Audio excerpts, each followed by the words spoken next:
Bayangkan, sebuah desa kecil di pinggir hutan, sunyi, tapi setiap malam dari arah pemakaman terdengar suara tanah bergeser.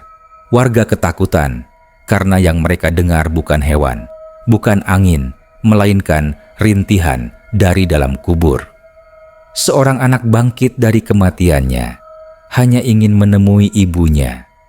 Tapi ibunya sudah pergi. Warga yang melihat sosok itu hanya bisa berteriak, percaya bahwa desa mereka kini dihantui.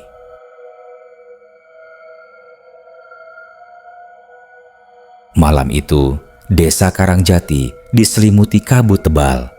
Angin berhembus pelan, membawa aroma tanah basah dari pemakaman yang terletak di pinggir desa. Pepohonan bambu yang tumbuh menjulang di sekitar kuburan berderit seperti suara tulang yang dipatahkan. Warga jarang berani melewati jalan setapak yang melintasi pemakaman itu, apalagi selepas Isya. Namun, malam itu sesuatu yang tidak biasa terjadi.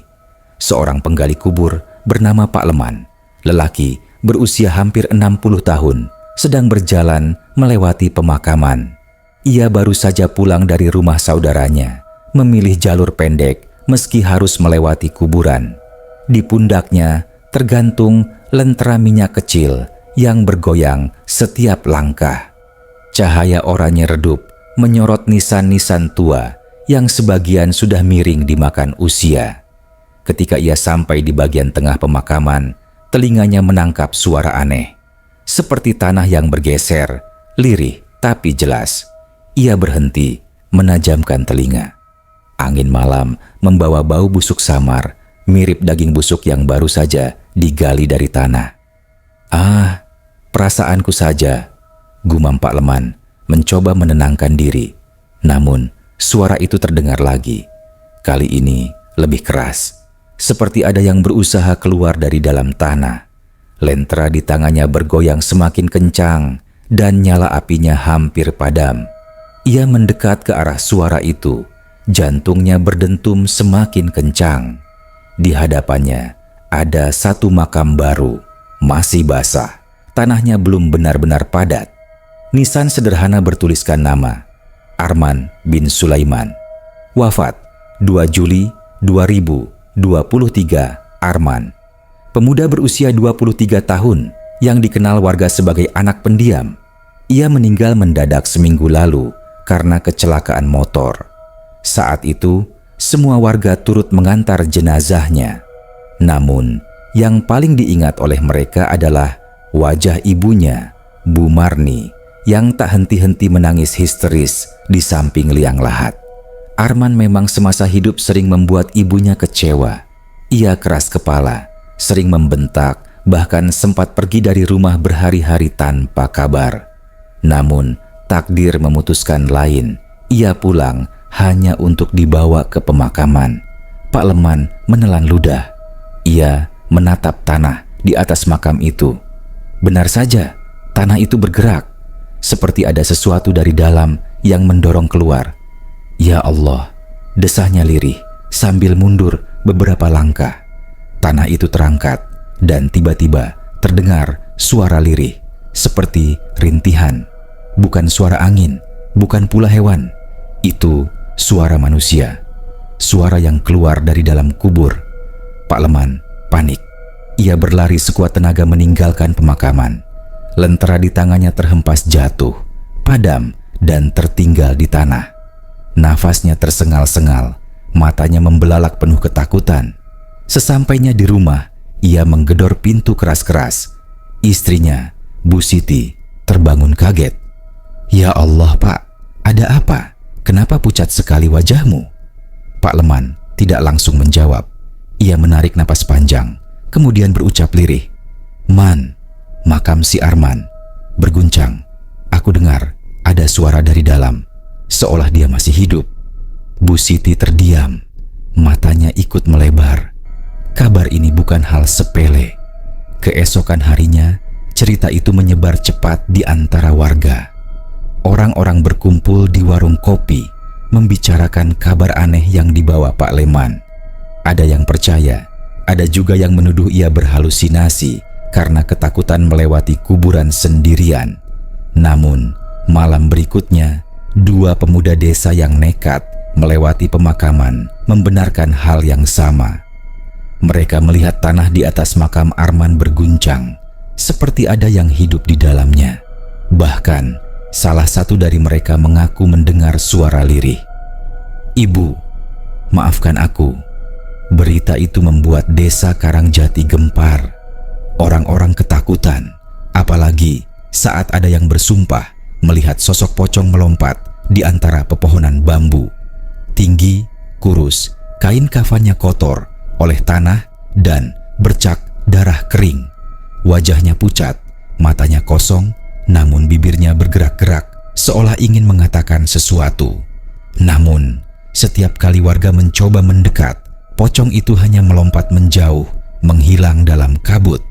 Satu persatu kejadian aneh mulai muncul.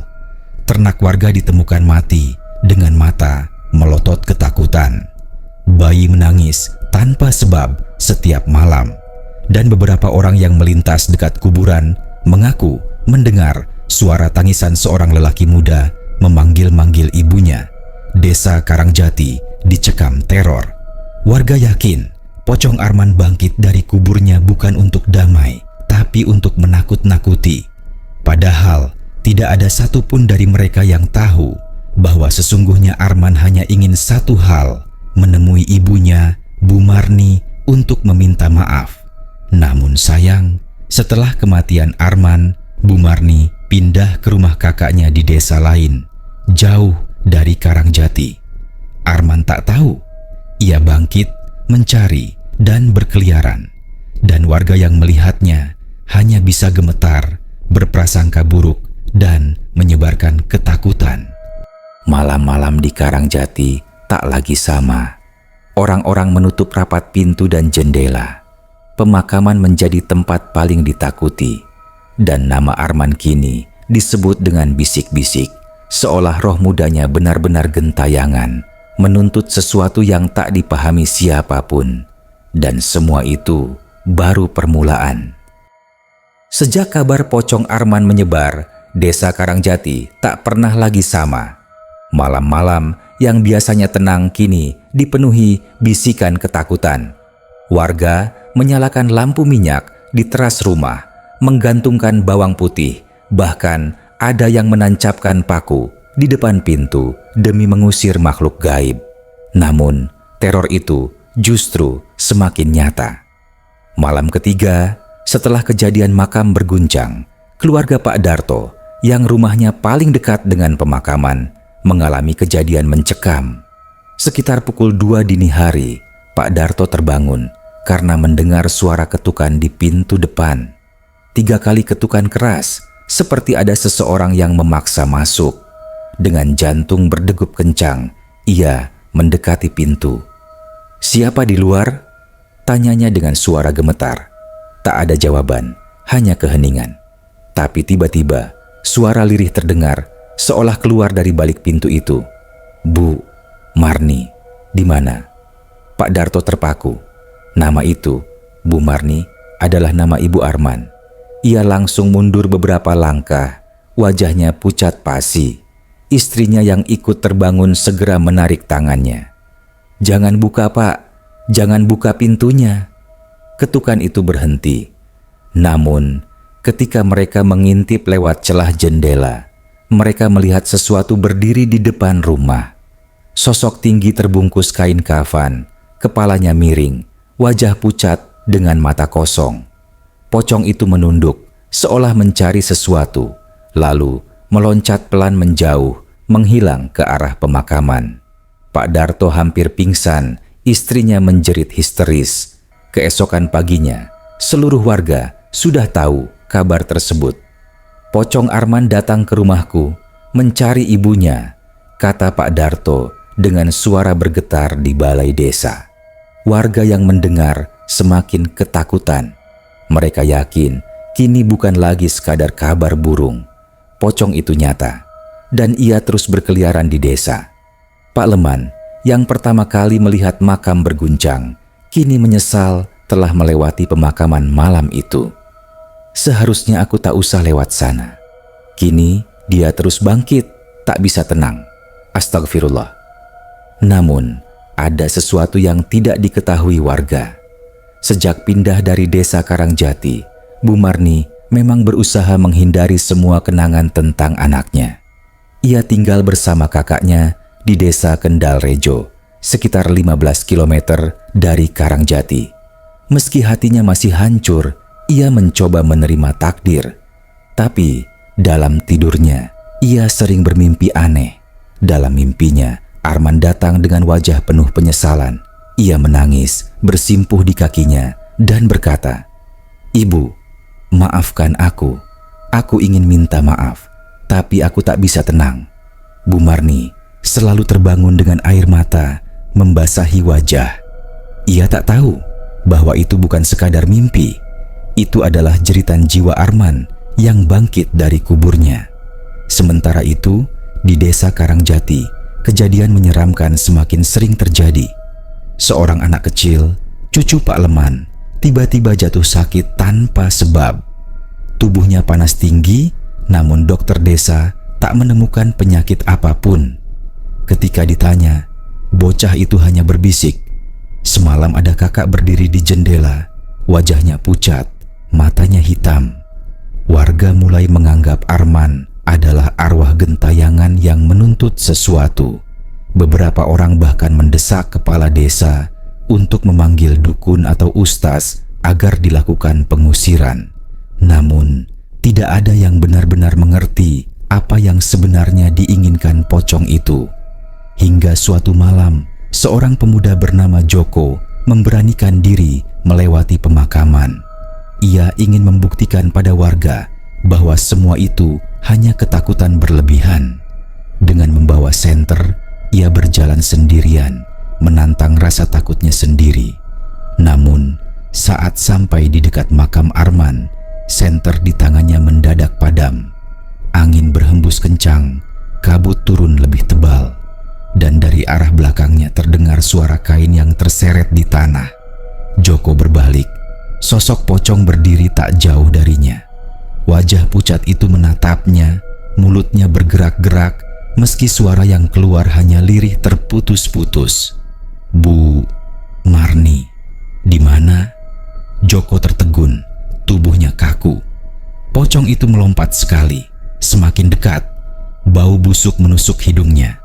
Dan sebelum ia sempat berteriak, pocong itu menghilang begitu saja, lenyap ditelan kabut. Joko berlari sekencang mungkin pulang ke rumah. Wajahnya penuh keringat dingin. Setelah itu, ia tak pernah lagi berani keluar rumah malam-malam. Warga akhirnya sepakat mereka harus mencari Bu Marni. Hanya ibunya yang bisa menghentikan teror ini. Pocong itu tidak lain hanyalah Arman yang mencari ibunya untuk meminta maaf. Pak Leman yang merasa bersalah menjadi orang pertama yang mengusulkan, "Kita harus beritahu Bu Marni. Biarkan dia datang ke makam Arman. Mungkin hanya dengan begitu Arman bisa tenang. Namun, bagaimana jika terlambat? Bagaimana jika arwah Arman semakin marah karena tak kunjung menemukan ibunya?" Malam itu, di desa Karangjati, suara tangisan kembali terdengar dari pemakaman. Tangisan panjang seorang pemuda memanggil-manggil ibunya di tengah kabut. Suara itu membuat bulu kuduk seluruh warga berdiri. Dan mereka tahu teror ini belum berakhir, justru baru saja dimulai. Hari demi hari, suasana di desa Karangjati semakin mencekam. Seakan seluruh desa berada dalam bayang-bayang pocong Arman.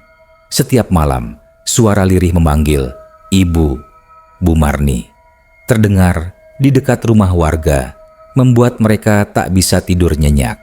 Bahkan ayam-ayam berkokok sebelum fajar, seolah merasa terganggu oleh kehadiran sesuatu yang tak kasat mata. Pak Darto, yang rumahnya pernah didatangi pocong itu, kini menolak keluar rumah setelah maghrib. Joko, pemuda yang sempat menantang rasa takutnya, jatuh sakit sejak malam. Ia berhadapan langsung dengan sosok pocong. Tubuhnya lemah, matanya sayu, dan ia sering mengigau, menyebut-nyebut nama Arman. Kepala desa akhirnya memanggil seluruh warga untuk bermusyawarah di balai desa. Wajah-wajah ketakutan memenuhi ruangan. Tak ada satupun yang berani duduk di dekat jendela, seolah mereka takut pocong itu tiba-tiba muncul dari balik kaca. "Saudara-saudara," ujar kepala desa dengan suara berat, "kita tidak bisa terus-terusan hidup dalam ketakutan. Pocong itu jelas mencari ibunya, dan hanya Bu Marni yang bisa menenangkan arwah Arman. Kita harus mencarinya, memberitahu kabar ini. Siapa yang tahu di mana Bu Marni sekarang?" Suasana hening. Beberapa warga saling pandang. Akhirnya Pak Leman angkat bicara. "Setahuku, Bu Marni pindah ke desa Kendal Rejo. Ia tinggal bersama kakaknya. Aku tahu rumahnya." Kepala desa mengangguk. "Kalau begitu, besok pagi kita berangkat. Pak Leman, tolong pimpin kami. Kita harus membawa kabar ini pada Bu Marni malam itu." Sebelum rombongan berangkat, desa kembali diguncang kejadian menyeramkan. Angin bertiup kencang, kabut turun tebal. Dari arah pemakaman terdengar suara tanah seperti diseret. Seorang warga yang rumahnya dekat kuburan bersumpah melihat pocong Arman berdiri lama di bawah pohon bambu. Kepalanya menunduk, bibirnya bergerak-gerak, memanggil lirih, "Bu Marni." Tak ada yang berani keluar. Semua hanya bisa berdoa di dalam rumah masing-masing. Keesokan paginya, rombongan kecil berangkat menuju desa Kendal Rejo. Ada Pak Leman, kepala desa, dan 2 orang pemuda sebagai pengantar. Jalan yang mereka lalui sepi, hanya sesekali terdengar suara burung gagak di kejauhan. Setiap langkah terasa berat, seolah mereka membawa beban yang tak terlihat. Sesampainya di Kendal Rejo, mereka mendapati rumah sederhana di tepi sawah. Itulah rumah kakak Bu Marni. Mereka mengetuk pintu. Dari dalam terdengar suara seorang perempuan tua. "Siapa?" "Ini saya, Bu. Leman dari Karangjati. Kami datang untuk menemui Bu Marni." Pintu terbuka perlahan. Seorang perempuan paruh baya dengan wajah lelah muncul. Itu Bu Marni. Matanya sembab, wajahnya masih menyimpan kesedihan mendalam. Ketika melihat Pak Leman dan rombongan, ia terkejut. "Ada apa? Kenapa jauh-jauh datang ke sini?" tanyanya heran. Pak Leman menunduk, suaranya bergetar. "Bu Marni, kami datang membawa kabar penting. Tolong jangan kaget." "Apa maksudmu, Pak Leman?" Dengan hati-hati, Pak Leman menceritakan semua kejadian di Karangjati. Makam Arman yang berguncang, suara rintihan, pocong yang muncul, hingga warga yang ketakutan. Semua yang mereka lihat dan dengar. Bu Marni terdiam. Wajahnya memucat, tubuhnya bergetar. Air mata mulai mengalir di pipinya. "Arman, anakku," bisiknya lirih. Ia menutup wajahnya dengan kedua tangan, menangis terseduh-seduh. Kakaknya mencoba menenangkan, namun tangis itu tak kunjung berhenti. "Bu Marni," kata kepala desa hati-hati, "kami percaya Arman bangkit hanya untuk mencari ibu. Ia ingin meminta maaf. Hanya ibu yang bisa menenangkannya." Tangis Bu Marni semakin pecah. "Ya Allah, semasa hidupnya ia memang sering membuatku sakit hati. Aku sering marah, aku sering kecewa. Tapi aku tetap ibunya. Aku tetap menyayanginya. Jika benar ia bangkit, berarti ia tersiksa. Ya Allah, kenapa aku pergi jauh meninggalkannya?" Pak Leman menunduk dalam. "Bu, demi kebaikan desa, kami mohon ibu pulang ke Karangjati. Temui Arman di makamnya. Biarkan ia meminta maaf. Biarkan ia tenang hening." Hanya suara tangisan pelan yang terdengar. Akhirnya, dengan suara parau, Bu Marni berkata, "Baiklah, jika memang itu takdir, aku akan kembali. Aku akan temui anakku, apapun yang terjadi." Malam itu, ketika rombongan masih berada di Kendal Rejo, kejadian aneh kembali mengguncang desa Karangjati. Bu Siti, istri Pak Leman yang ditinggal di rumah, mendengar suara ketukan di jendela kamar. Perlahan ia mendekat, meski hatinya diliputi rasa takut. Ketika ia membuka sedikit tirai, matanya langsung membelalak. Sosok pocong berdiri tepat di luar jendela. Wajahnya pucat, matanya kosong, namun mulutnya jelas bergerak, mengucapkan kata yang bisa ia baca dari gerakan bibirnya. "Ibu, di mana?" Bu Siti menjerit keras hingga seluruh rumah geger. Warga berdatangan, namun sosok itu sudah menghilang. Yang tersisa hanya bau anyir menusuk di udara. Semua warga semakin yakin waktu mereka tak banyak. Pocong itu semakin gelisah, semakin putus asa, dan hanya satu hal yang bisa menyelamatkan desa: pertemuan Arman dengan ibunya. Hari itu, matahari sore di desa Kendal Rejo terasa redup, seakan enggan bersinar. Bu Marni duduk di ruang tamu rumah kakaknya. Wajahnya pucat, matanya sembab akibat semalaman menangis. Keputusan sudah ia ambil. Ia akan kembali ke desa Karangjati. "Kau yakin, Marni?" tanya kakaknya. Suaranya penuh kekhawatiran. "Ini berbahaya. Katanya arwah Arman muncul, gentayangan, menakuti orang. Bagaimana jika..." Bu Marni menggeleng. Suaranya lirih namun tegas. "Dia anakku. Tak peduli bagaimana keadaannya, aku tetap ibunya. Jika benar ia bangkit hanya untuk menemuiku, maka aku harus datang. Aku tidak ingin dia tersiksa lebih lama, Pak Leman dan kepala desa yang masih menunggu di luar masuk ke rumah." Wajah mereka tegang, tetapi ada sedikit rasa lega mendengar tekad Bu Marni. "Kalau begitu," kata kepala desa, "malam ini juga kita kembali. Arman semakin resah. Warga Karangjati tak bisa tidur tiap malam. Kami mohon ibu kuat dengan hanya membawa selendang dan pakaian seadanya." Bu Marni naik ke atas gerobak yang disediakan warga Kendal Rejo untuk mengantar. Sepanjang perjalanan menuju Karangjati, ia tak henti menatap kosong ke jalan yang berdebu. Hatinya bercampur aduk antara takut dan rindu. Ketika mereka tiba di desa Karangjati menjelang malam, seluruh warga sudah berkumpul di balai desa. Begitu melihat Bu Marni turun dari gerobak, banyak yang menitikkan air mata. Mereka percaya hanya dengan kehadiran seorang ibu, teror pocong itu bisa berakhir. "Bu Marni, akhirnya ibu kembali," ucap Pak Darto dengan suara bergetar. Namun suasana penuh harap itu segera berubah mencekam. Angin dingin berhembus tiba-tiba, membawa kabut putih yang turun lebih cepat dari biasanya.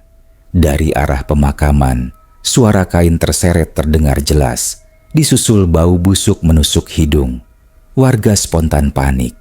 Ada yang menutup telinga, ada yang merapatkan tubuh ke tembok balai desa, dan ada pula yang komat kamit membaca doa. Dia tahu ibunya sudah pulang, bisik Pak Leman dengan wajah pucat. Tak lama kemudian, suara tangisan lirih terdengar, semakin dekat, semakin jelas. Bu Marni." Warga berdesakan di balik pintu balai desa. Semua mata menatap ke arah jalan yang menuju pemakaman. Dari balik kabut, terlihat sosok tinggi terbungkus kain kafan kotor melompat perlahan mendekat. Kepalanya menunduk, wajah pucatnya tak sepenuhnya terlihat, tapi bibirnya bergerak tanpa henti. Bu Marni yang berdiri di antara warga gemetar hebat. Selendang di pundaknya hampir terlepas. Air matanya kembali jatuh. "Arman," bisiknya lirih. Pocong itu berhenti beberapa langkah dari balai desa. Suasana hening mencekam. Hanya suara kain kafan yang berdecit pelan tertiup angin. Semua warga menahan napas. Bu Marni memberanikan diri maju. Pak Leman hendak menahannya, namun ia menepis. "Lepaskan aku, Leman. Itu anakku." Dengan langkah gemetar, Bu Marni keluar dari balai desa, berdiri berhadapan langsung dengan pocong Arman. Kedua matanya berair, namun penuh kasih, seorang ibu. "Arman, nak, ini ibu." Suaranya parau, nyaris tak terdengar. Pocong itu berhenti. Kepala yang tadinya tertunduk perlahan terangkat. Wajah pucatnya kini terlihat jelas. Mata kosong, kulit pucat berlumuran tanah, namun dari bibirnya keluar suara lirih penuh kepiluan. "Bu, maafkan aku." Suara itu menusuk hati semua yang mendengarnya. Beberapa warga perempuan menjerit kecil, ada yang jatuh pingsan. Namun Bu Marni tetap berdiri meski tubuhnya gemetar hebat. "Arman, Ibu sudah maafkan kamu. Sejak lama, Nak. Jangan tersiksa lagi. Pergilah dengan tenang," ucapnya dengan air mata yang mengalir deras. Namun pocong itu tidak langsung menghilang. Ia justru bergetar, tubuhnya berguncang seperti tertahan sesuatu. Suara tangisnya semakin keras, menggema di seluruh desa. "Bu, aku tidak bisa. Aku terikat. Aku belum tenang." Suasana makin mencekam. Warga yang menyaksikan merasa udara semakin dingin. Bulu kuduk berdiri dan suara tangisan itu membuat dada sesak. Pak Leman maju, berteriak dengan suara lantang meski tubuhnya gemetar. "Arman, dengarlah, ibumu sudah memaafkanmu. Jangan ganggu lagi desa ini." Namun, suara pocong itu justru semakin pilu. "Bukan itu saja, Pak Leman. Aku terhalang. Aku melihat api. Aku terikat." Semua warga membeku. Apa maksudnya? Apa ada dosa lain yang belum ditebus Arman sehingga ia tak bisa pergi dengan tenang? Bu Marni menangis semakin keras, mendekat lebih jauh ke arah pocong itu. "Nak, jangan bicara begitu. Ibu di sini. Ibu sudah ikhlas." Pocong itu melompat sekali. Kini jaraknya hanya tinggal 2 langkah dari ibunya. Angin bertiup kencang, membuat pintu-pintu rumah berderit keras. Warga berhamburan masuk ke dalam balai desa, menyisakan hanya Bu Marni dan Pak Leman yang masih berdiri di luar. Di tengah suasana mencekam itu, terdengar suara aneh dari arah pemakaman.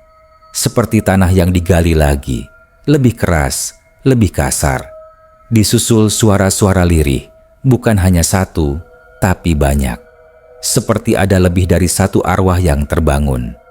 Pak Leman menoleh dengan wajah pucat pasi. "Ya Allah, jangan-jangan." Malam itu, warga Karangjati sadar. Kedatangan Bu Marni memang memanggil Arman, tetapi juga membangkitkan sesuatu yang lebih besar.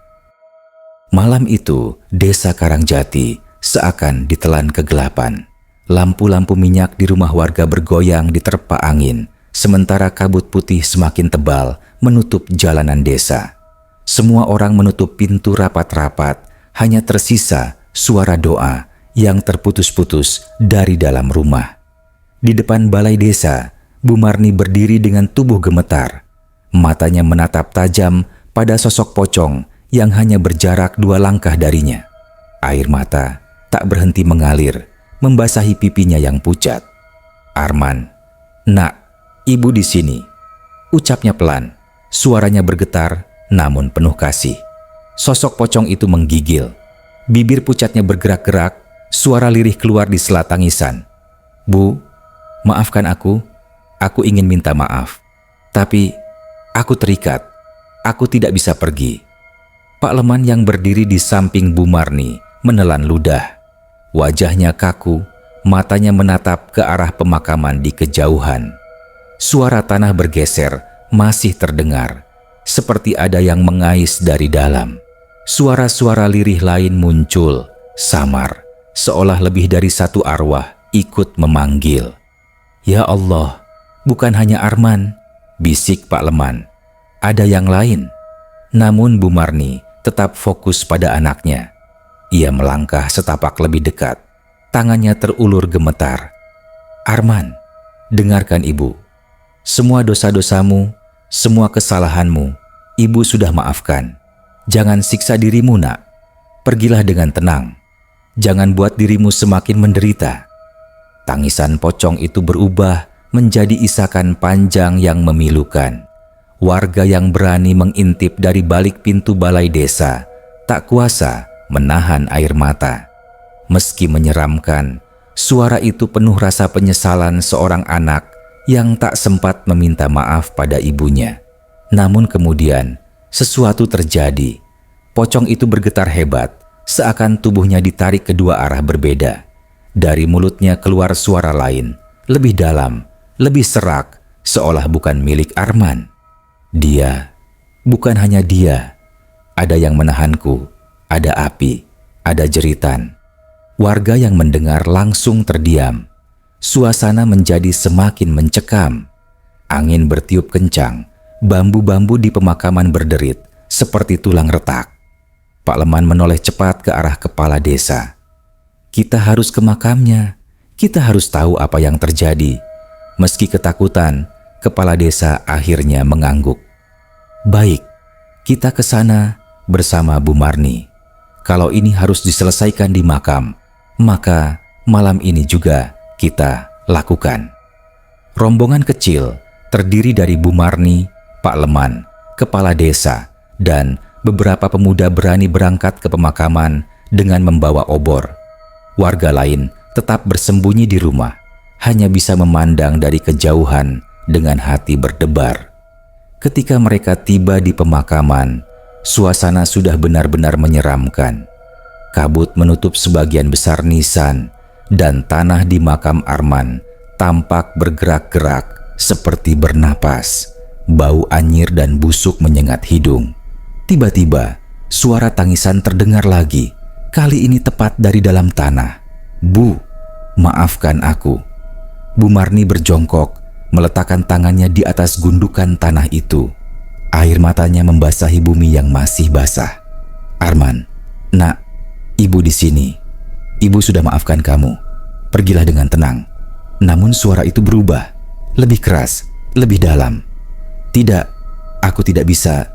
Ada yang menahanku, ada arwah lain, terikat bersamaku. Seketika tanah di sekitar makam berguncang lebih hebat. Dari celah-celah tanah, keluar suara-suara aneh, seperti rintihan banyak orang.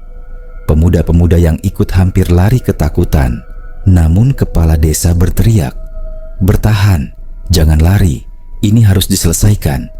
Pak Leman yang sejak awal merasa bersalah, kini bersujud di tanah, menangis. "Ya Allah, ampuni kami semua, ampuni dosa anak ini." Pocong Arman tiba-tiba muncul lagi, berdiri di atas gundukan makam. Tubuhnya gemetar, matanya kosong menatap Bu Marni. Dari bibirnya keluar kata-kata yang menusuk hati semua orang. "Aku tidak hanya minta maaf, aku juga membawa beban. Aku melihat wajah-wajah lain, arwah-arwah yang tersiksa." Warga yang mendengar itu semakin pucat. Apakah Arman bukan satu-satunya yang bangkit? Apakah ada rahasia gelap di tanah pemakaman Karangjati ini? Bu Marni mendekat, meski tubuhnya hampir tak sanggup berdiri. "Arman, nak, dengarkan ibu. Jangan bicara lagi tentang api atau arwah lain. Lihat ibu, ibu sudah datang. Ibu sudah maafkan. Ibu ikhlas. Lepaskan semua bebanmu." Pocong itu terdiam sejenak, seolah sedang berjuang. Angin berhenti berhembus, malam hening sesaat. Lalu suara tangisannya pecah lebih keras dari sebelumnya, menggema ke seluruh desa.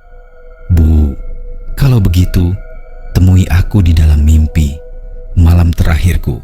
Biar aku bisa berpamitan, biar aku bisa benar-benar tenang."